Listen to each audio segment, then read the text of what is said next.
आप सभी को प्रभु यीशु मसीह के नाम से जय मसीह की और नमस्कार करता हूं।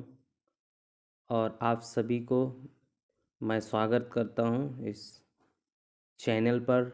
और ख़ासकर आज जो हम बात करने के लिए जा रहे हैं, मूर्ख स्त्री और एक बुद्धिमान स्त्री के बारे में, कि किस प्रकार से हमें बाइबल बताती है कि घर क्यों टूटता है लोगों का, क्यों लोगों का रिश्ता टूटता है, क्यों घर में झगड़ा होता है, क्यों घर में हस्बैंड वाइफ में, पति पत्नी में नहीं बनता है। तो जैसे कि हम देखते हैं नीति वचन 14 अध्याय 1 पद में यहाँ पर इस प्रकार से लिखा है कि बुद्धिमान स्त्री अपना घर बनाती है, परंतु मूर्ख स्त्री उसे अपने ही हाथों से उजाड़ देती है। तो हम यहाँ सबसे पहले देखते हैं कि बुद्धिमान स्त्री घर बनाती है, परंतु मूर्ख स्त्री अपने ही हाथों से उसे उजाड़ देती है। और यही इस प्रकार से भी लागू होता है कि बुद्धिमान व्यक्ति या पुरुष अपने घर को बनाता है, परंतु मूर्ख पुरुष वो अपने ही हाथों से उसे उजाड़ देता है। तो यहाँ पे सिर्फ एक स्त्री के लिए ही नहीं लागू होता, लेकिन एक पुरुष के लिए भी लागू होता है, क्योंकि एक नीति वचन है। और इसको हम जब इस प्रकार से देखते हैं तो आइए हम सबसे पहले ये देखते हैं कि घर क्यों बिगड़ता है, घरों में झगड़ा क्यों होता है, इसका कारण क्या है। तो जैसे कि हम देखते हैं मूर्ख स्त्रियां होती हैं जो, या मूर्ख पुरुष होते हैं, वह हमेशा कोई भी काम करते हैं तो बुद्धिमानी से नहीं करते, हमेशा गलत सोचेंगे या सही सोच नहीं होगा। और सबसे पहली बात ये होती है कि कोई भी घर में होता है और प्यार से कोई भी काम को नहीं करते, हमेशा लड़ाई झगड़ा करते हैं। और अब जब हम घर बनाने की बात करते हैं तो घर बनाने में बहुत सारी बातें आती हैं कि जब किसी व्यक्ति का किसी स्त्री के साथ या किसी स्त्री का किसी पुरुष के साथ जब रिश्ता लगता है, तो जब हम घर बनाने की बात करते तो उसमें आपका स्वभाव भी आता है, स्वभाव के साथ साथ आपका रहन सहन आता है, रहन सहन के साथ साथ आपकी जिम्मेदारी भी आती है, जिम्मेदारी के साथ साथ आपका, जब जिम्मेदारी की हम बात करते तो आपका पूरा परिवार चलाने की भी बात आती है। तो जो मूर्ख लोग होते हैं, या मूर्ख पुरुष हो या मूर्ख स्त्री हो, अगर हम ये जिम्मेदारी को नहीं देखते हैं, खासकर जब शादी होती है, वो अपनी जिम्मेदारी से भागते हैं, मनमानी करते हैं, बिना एक दूसरे के सलाह के वो अपना अपने मर्ज़ी से काम करेगा और वो अपना अपने मर्ज़ी से काम करेगा। परिवार चलाने के बारे में सोचते हैं, फ्यूचर। आजकल हम जब देखते हैं कि बहुत जल्दी लोग शादी कर लेते हैं, प्यार के चक्कर में फंस जाते हैं, लेकिन सबसे पहले वो अपना भविष्य को नहीं देखते कि हमारा भविष्य में क्या होगा। ये गलत नहीं है, यस, गॉड हैज़ क्रिएटेड, और प्रभु ने इसको बनाया है, और शादी करना कोई गुनाह नहीं है, लेकिन हमें अपनी जिम्मेदारी को भी देखना है कि परमेश्वर ने हमें जिम्मेदारी क्या दिया है। कि जब हम परिवार की बात करते हैं तो एक जिम्मेदारी होती है और उसकी एक जवाबदेही भी होती है। तो आपको परिवार चलाना नहीं आएगा, जिम्मेदारी से भागेगी, और रहन सहन उसका जो नैतिक स्वभाव है वो एक मूर्ख स्त्री का नहीं रहता है। और इस प्रकार से हम देखते हैं। और इससे क्या होता है, जब आपका स्वभाव सही नहीं होगा, आपका नैतिक जीवन सही नहीं होगा, आपका रहन सहन सही नहीं होगा, आप जिम्मेदारी से भागते हैं, मनमानी करते हैं, अपने पूरे परिवार को नहीं चला पाते हैं, तो इससे क्या है, परिवार बिगड़ता है।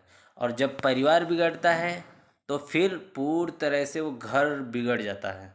और जब घर बिगड़ जाता है तो तभी यहाँ पर बहुत अच्छे से यहाँ लिखा है कि जो मूर्ख स्त्री होती है वो अपने ही हाथों से घर उजाड़ देती है, या मूर्ख पुरुष होता है वो अपने ही हाथों से अपने घर को उजाड़ देता है। और इसीलिए मोस्टली घर में लोग परेशान होते हैं। लेकिन जब हम बुद्धिमान स्त्री की बात करेंगे, तो जब हम बाइबल में देखते हैं कि बुद्धिमान स्त्री अपने घर को बनाती है, तो बुद्धिमान स्त्री अपने घर को कैसे बनाती है? वो अपने रहन सहन को, अपने स्वभाव को, अपने जिम्मेदारी को, परिवार को, जिम्मेदारी को, ये सारा चीज़ें एक बुद्धिमान स्त्री, एक बुद्धिमान पुरुष के पास होती हैं। और कभी भी घर बिगड़ेगा नहीं, कभी भी घर में झगड़ा नहीं होगा, कभी भी रिश्ते में नहीं झगड़ा होगा, यदि एक बुद्धिमान स्त्री अपने घर को सही प्रकार से देखभाल करेगी। अपने जीवन को देखते हुए एक पुरुष सही प्रकार से अपना जिम्मेदारी को समझेगा, कभी भी घर बिगड़ता नहीं। आजकल रिश्ते क्यों टूटते हैं? क्योंकि उन एक दूसरे का स्वभाव को समझते ही नहीं, न एक दूसरे को जीवन को समझते, न एक दूसरे को जिम्मेदारी को समझते, ना अपना रहन सहन को भी देखते हैं, अपना मन का ज़िंदगी जीते हैं। वो अपना मन का ज़िंदगी जी रही है, वो अपने मन का ज़िंदगी जी रहा है। इस प्रकार से क्या है, परिवार में झगड़े होते हैं और टूट जाते हैं। तो यहाँ पर हम ये बात सीखते हैं कि हमें मूर्ख स्त्री नहीं बनना है, ना मूर्ख पुरुष बनना है, लेकिन एक बुद्धिमान स्त्री बनना है, एक बुद्धिमान पुरुष बनना है। और भी हम देखते हैं कि एक बुद्धिमान स्त्री और उसके क्या क्या गुण होते हैं। तो जब हम नीति वचन में ही 31 अध्याय में 10 और 11 पद में पढ़ेंगे, तो यहाँ पर इस प्रकार से लिखा है कि भली पत्नी कौन पा सकता है, उसका मूल तो मूंगों से भी बढ़कर है, उसके पति के मन में उसके प्रति विश्वास है और उसे लाभ की घटी ना होगी।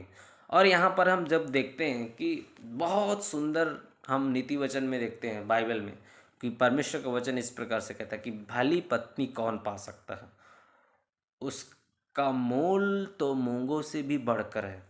तो यहाँ पर ये भी एक बात को हम देख सकते हैं कि भला पति को कौन पा सकता है।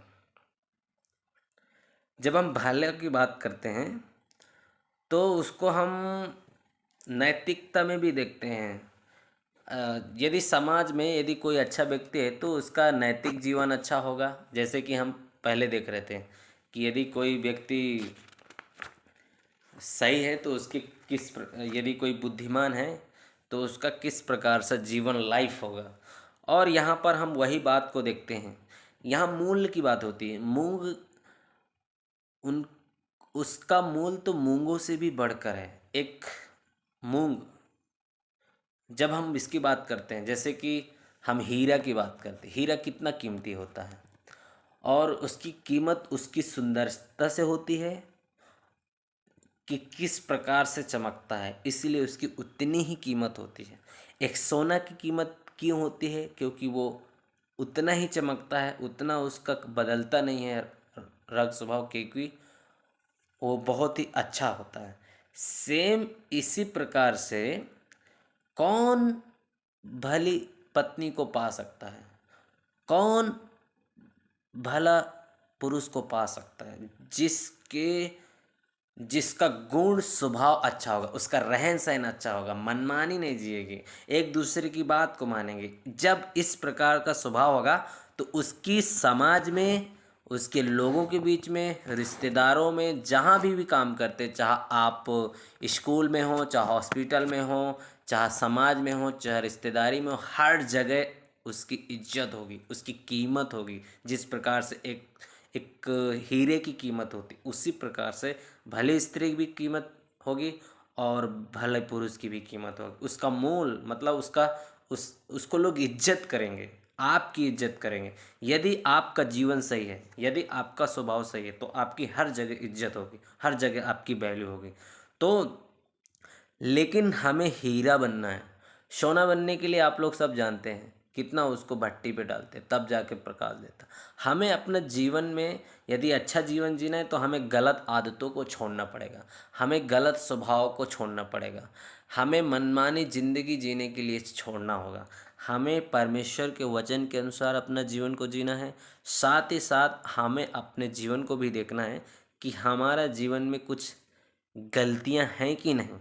और हम देखते हैं कि उसके पति के मन में उसके प्रति विश्वास है। तो यहाँ पर हम देखते हैं एक परिवार में झगड़ा कब कब होता है? जब पति पत्नी में एक दूसरे पे विश्वास नहीं होता, शक की भावना जिसको कहते हैं।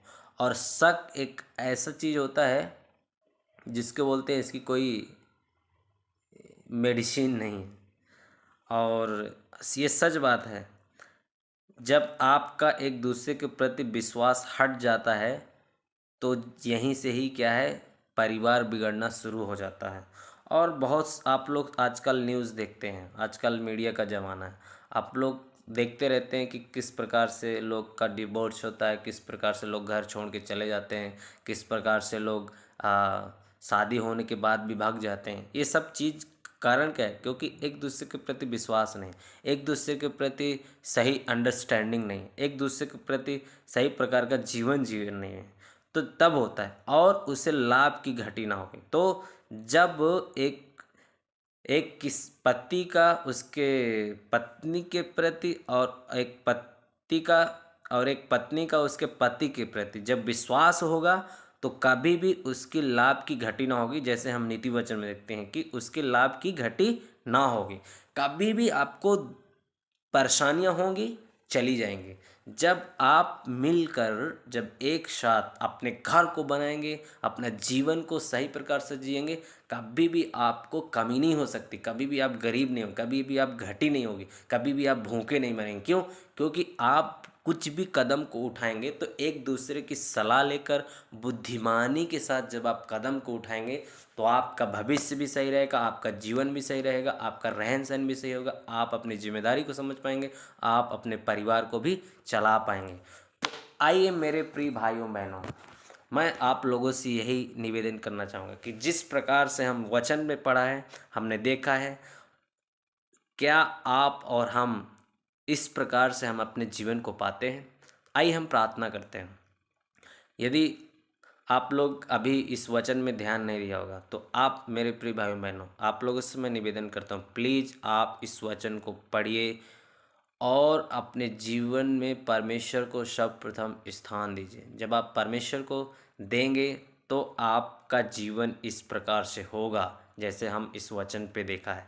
आइए हम प्रार्थना करते हैं कि जो लोग का परिवार टूट रहा है, जो लोग अपने जीवन को, अपनी जिम्मेदारी को नहीं समझ पा रहे हैं, जो जो बुद्धिमानी से जीना नहीं चाहते हैं, आइए हम प्रार्थना करें, अपने आप को भी जांचें कि क्या हम इस प्रकार से हमारा जीवन है, क्या हम परमेश्वर के वचन के अनुसार जी पा रहे हैं, क्या हम अपने परिवार को बुद्धिमानी से चला रहे हैं, क्या हम अपने भविष्य के बारे में सोच रहे हैं। आइए हम प्रार्थना करें कि जो लोग का रिश्ता टूटा है या किसी प्रकार से, परमेश्वर उनको बुद्धि दे और समझ दे, और परमेश्वर आप सभी को आशीष भी दे। प्रभु हम आपको धन्यवाद देते हैं।